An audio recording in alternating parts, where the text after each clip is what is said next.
नमस्कार दोस्तों, the exam care में आप सभी का स्वागत है। आइए हम स्टार्ट करते हैं। पर्यावरण जो कि ईवीएस पेडागोजी है, इसके टॉप 15 प्रश्न जो कि प्रीवियस ईयर में सभी क्वेश्चन पूछे गए हैं, वही क्वेश्चन हम इस प्रैक्टिस सीरीज में लाए हुए हैं। ठीक, और जो भी साथी हमारा प्रीवियस वीडियो पिछला वीडियो सब नहीं देखे हैं, जिसमें ईवीएस की, साइंस की, हिंदी की और सीडीपी की जो पेडागोजी है वो आप हमारे यूट्यूब चैनल के प्ले लिस्ट में जाके देख सकते हैं। ओके, तो आइए हम स्टार्ट करते हैं। क्वेश्चन नंबर फर्स्ट, निम्नलिखित कथनों से पहचानें जो कि विज्ञान के बारे में सत्य है। तो सत्य कथन हमें पहचानना है।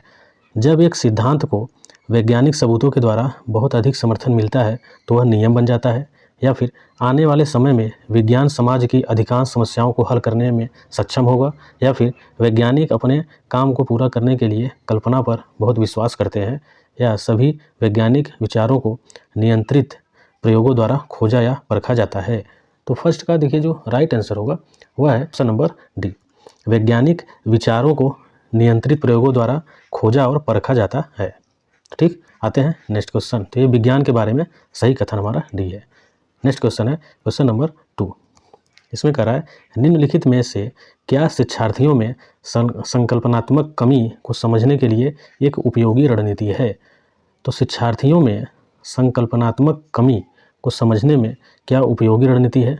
अवधारणा मानचित्र का उपयोग करना, या फिर नियमित गृह कार्य देना, या प्रश्नोत्तरी सत्रों का आयोजन करना, या फिर प्रयोगात्मक कौशलों का अवलोकन करना।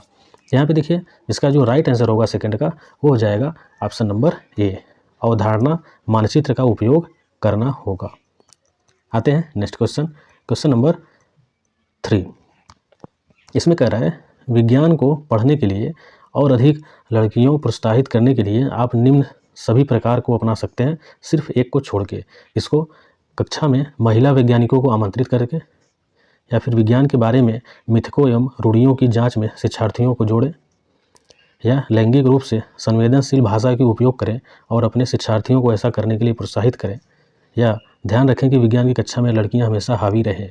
तो 3 का जो राइट आंसर होगा वह है ऑप्शन नंबर डी, ध्यान रखें कि विज्ञान की कक्षा में लड़कियां हमेशा हावी रहें, यह इसको छोड़ के, ठीक, किसको छोड़ना था, तो हमारा डी ऑप्शन यहाँ पे राइट हो जाएगा।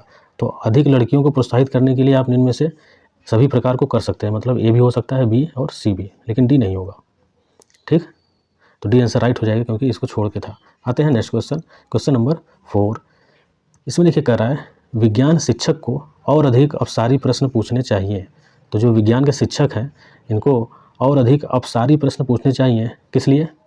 यह गहन सोच को प्रोत्साहित और विकसित करता है, ये सही है। यह शिक्षार्थियों को उत्तर सही करने में दिशा प्रदान करता है। तो क्या शिक्षार्थियों को सही उत्तर के लिए दिशा प्रदान करता है? यह गलत हो जाएगा। यह सोचने की युक्तियों को विकसित करता है, ये भी सही है।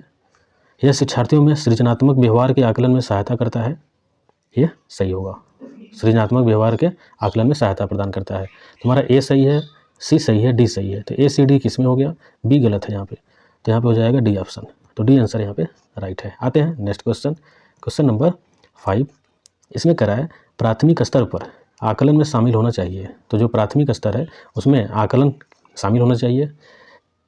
कैसे? छोटे बच्चों को उत्तीर्ण तथा अनुत्तीर्ण श्रेणी के अंतर्गत आंकने के लिए प्रत्येक सप्ताह गृह कार्य और कक्षा कार्य देना चाहिए, या फिर शिक्षक द्वारा सतत और असंरचनात्मक तरीके से किए गए अवलोकन को बच्चों और अभिभावकों में बांटना चाहिए, साथ बांटना, या फिर प्रत्येक सप्ताह औपचारिक परीक्षाएं और खेल तथा उन्हें प्रगति पत्र का दर्जा देना चाहिए, दर्ज करना चाहिए, या फिर अर्धवार्षिक और वार्षिक के अंत में वार्षिक परीक्षाएं।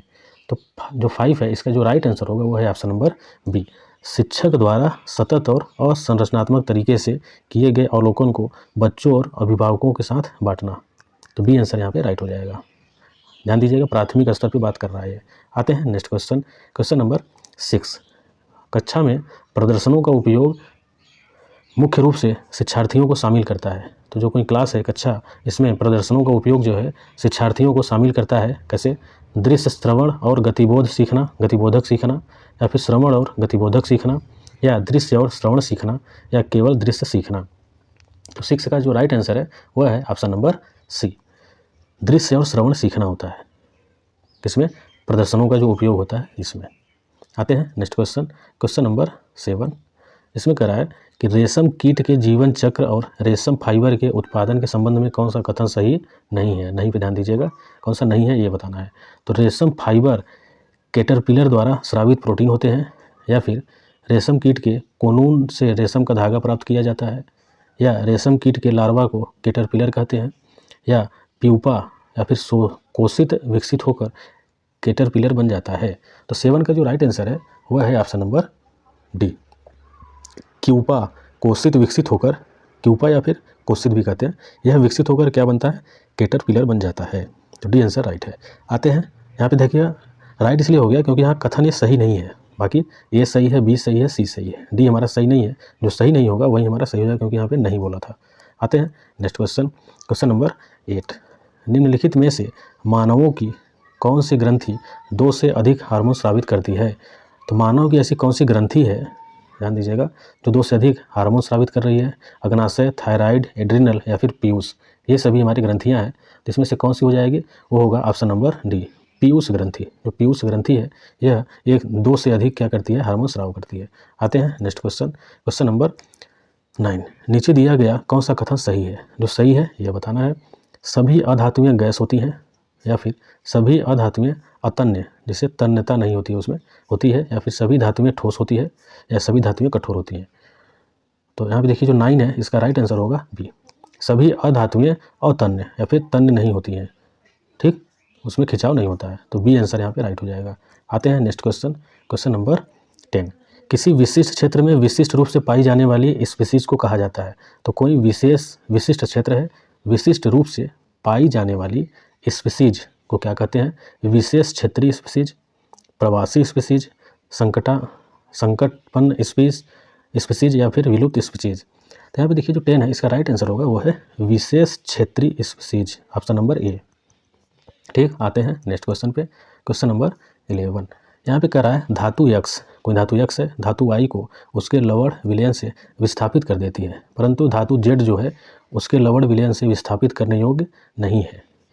इनमें सबसे ज़्यादा अभिक्रियाशील धातु कौन है। तो यहाँ पे देखिएगा जो कह रहा है, यहाँ पे धातु यक्ष है, ये वाई है और एक जेड है। तो यहाँ कह रहा है धातु यक्ष जो है धातु वाई को उसके लवण से विस्थापित कर देता है, तो जो धातु अधिक अभिक्रियाशील है अपने कम अभिक्रियाशील धातु क्या करेगा, विस्थापित कर देगा। तो यक्ष क्या है, वाई को विस्थापित कर दे रहा है, इसका मतलब यक्ष का अभिक्रियाशील वाई से अधिक होगा, ठीक।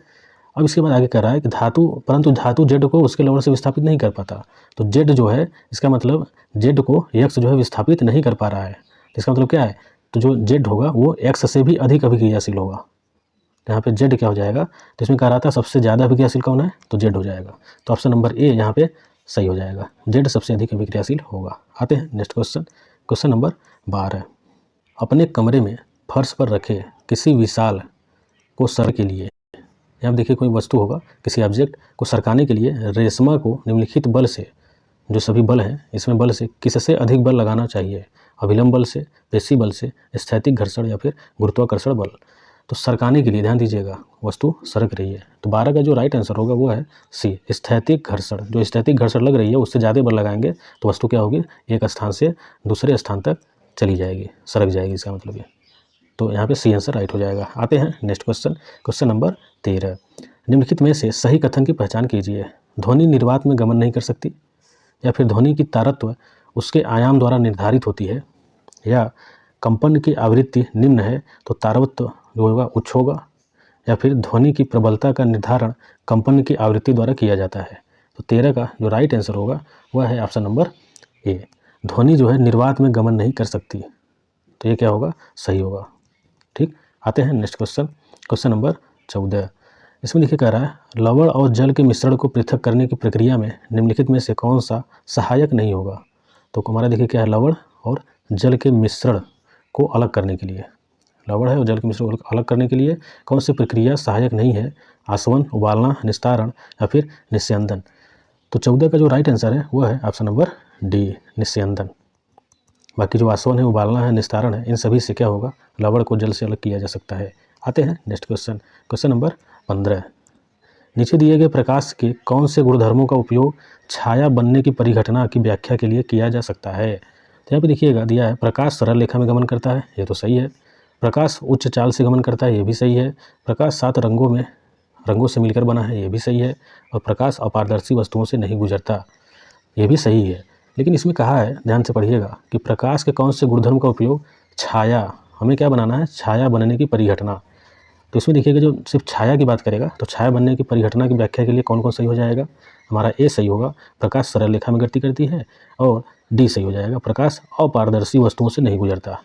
ठीक, तो छाया बनने के लिए सेकेंड और जो थर्ड है, दूसरा तीसरा, ये हमें नहीं चाहिए, सिर्फ चाहिए हमें सरल रेखा में गति और अपारदर्शी वस्तु से नहीं गुजरता। तो ए डी सही है। तो ए डी किस में है, बी ऑप्शन। तो यहाँ पे बी हमारा क्या हो जाएगा, सही हो जाएगा। ओके, तो दोस्तों यहाँ पे हमारा टॉप 15 क्वेश्चन जो ईवीएस में पूछे गए सभी प्रीवियस ईयर में क्वेश्चन थे, ये समाप्त हो चुका है। तो आप सभी लोग वीडियो को पूरा देखा करिए, जिससे क्वेश्चन को भी समझ सकें और क्वेश्चन की भाषा को भी। ठीक, आप सभी ऑप्शन को जरूर पढ़ें, जिससे कि सभी ऑप्शनों पे आप अपना निर्णय ले सकें कि कौन सा इसमें ज़्यादा सही होगा। तो मिलते हैं अगले वीडियो में, तब तक के लिए नमस्कार।